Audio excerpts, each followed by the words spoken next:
नमस्कार। जय श्री कृष्णा। श्री गणेशाय नमः। ओम नमो भगवते वासुदेवाय।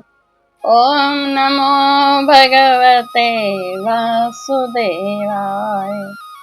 ओम नमो भगवते वासुदेवाय।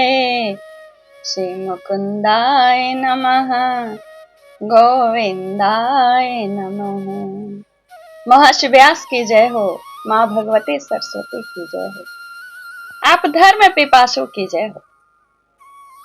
श्रीमद् भागवत महापुराण कथा में प्रथम स्कंद से छठे अध्याय से 18वें श्लोक से आपको हिंदी में अर्थ सुनाऊंगा और 7वें अध्याय का भी 11 श्लोक सुनाऊंगा, क्योंकि उस अध्याय में भी 58 श्लोक है, तो थोड़ा सा इसमें ले लूंगी तो ठीक रहेगा।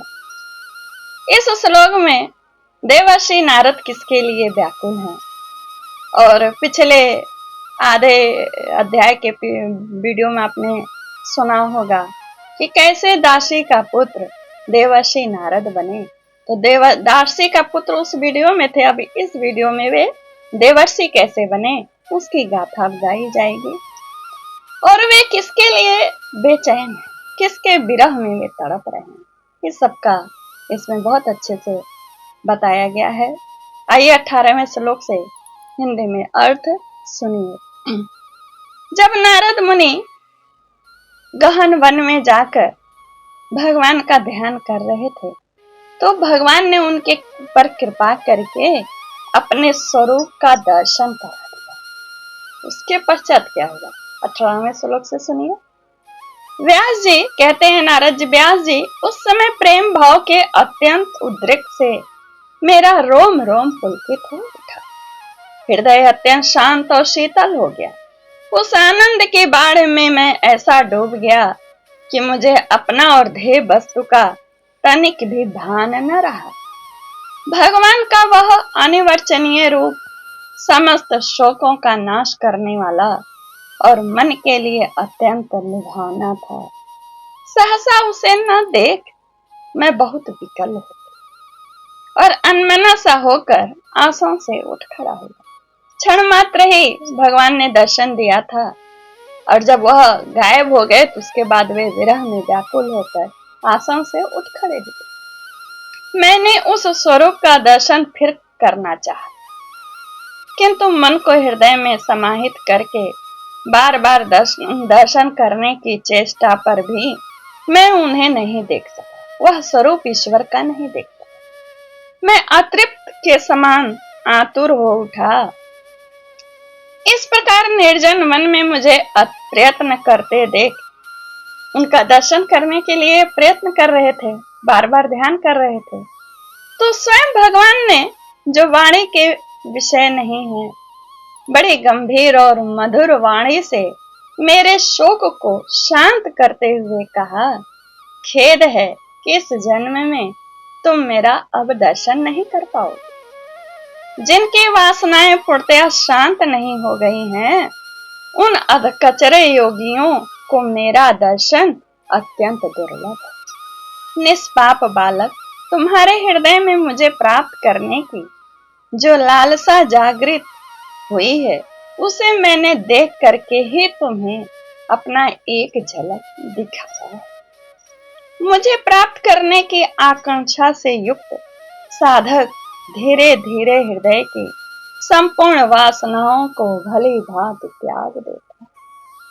अल्पकालीन संत सेवा से ही तुम्हारी चित्त वृत्ति सुस्थिर हो गई है। अब तुम इस प्राकृतिक मलिन शरीर को छोड़कर मेरे पार्षद हो जाओगे। मुझे प्राप्त करने का तुम्हारा यह जो दृढ़ निश्चय कभी किसी प्रकार नहीं टूटेगा। समस्त सृष्टि का प्रलय हो जाने पर भी मेरी कृपा से तुम्हें मेरी स्मृति बनी रही। आकाश के समान अव्यक्त सर्वशक्तिमान महान परमात्मा इतना कहकर चुप हो गए। उनकी इस कृपा का अनुभव करके मैंने उन श्रेष्ठों से भी श्रेष्ठ भगवान के चरणों में शीश झुका करके उन्हें प्रणाम किया। कहते हैं नारद मुनि, तभी से मैं लज्जा और संकोच छोड़कर भगवान के अत्यंत रहस्यमय और मंगलमय मधुर नामों और लीलाओं का कीर्तन और स्मरण करने लगा। इस प्रिया और मद मत्सर मेरे हृदय से पहले ही निवृत्त हो चुके थे। अब मैं आनंद से काल की प्रतीक्षा करने लगा, यानी मृत्यु काल की प्रतीक्षा करते हुए पृथ्वी पर भ्रमण करने लगा।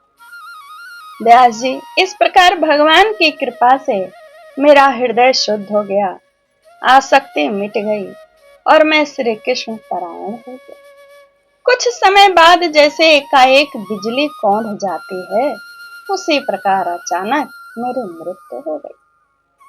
मुझे शुद्ध भगवत पार्षद शरीर प्राप्त होने के अवसर आने पर प्रारब्ध कर्म समाप्त हो जाने के कारण 5 भौतिक शरीर तो मेरा नष्ट हो गया।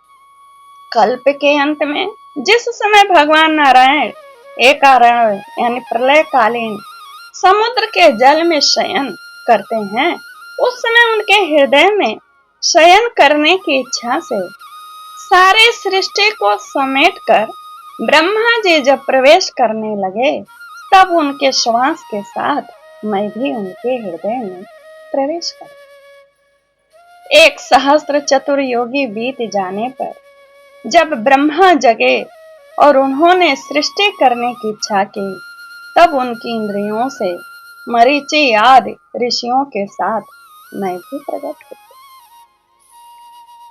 तभी से मैं भगवान की कृपा से बैकुंठ आदि में तीनों लोकों में बाहर और भीतर बिना रोक टोक के विचरण किया करता हूँ। मेरे जीवन का व्रत भगवत भजन अखंड रूप से चलता रहता है।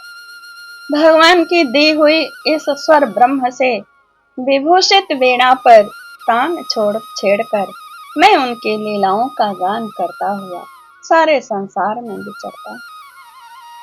कहते हैं नारद जी, जब मैं उनकी लीलाओं का गान करने लगता हूँ, तब वे प्रभु जिनके चरण कमल समस्त तीर्थों के उद्गम स्थान हैं और जिनका यशो गान मुझे बहुत ही प्रिय लगता है, बुलाए हुए की बात तुरंत मेरे हृदय में आकर दर्शन दे देते हैं। जिन लोगों का चित्त निरंतर विषय भोगों की कामना से आतुर हो रहा है, उनके लिए भगवान की लीलाओं का कीर्तन संसार सागर से पार जाने का है एक जहाज। कितना भी विषय में हो, अगर भगवान की लीलाओं का संकीर्तन कर रहे हैं, तो हम सब संसार से पार हो जाएंगे। कहते हैं नारद जी, यह मेरा अनुभव है। खुद को कहते हैं काम और लोभ की चोट से बार बार घायल हुआ हृदय श्री कृष्ण सेवा से जैसी प्रत्यक्ष शांति का अनुभव करता है, यम नियम आदि योग मार्गों से या अन्य कर्मों से वैसी शांति नहीं मिलती है। सिर्फ श्री कृष्ण के भजनम कीर्तनम स्मरणम ध्यानम से ही प्राप्त होता है। व्यास जी, आप निष्पाप हैं।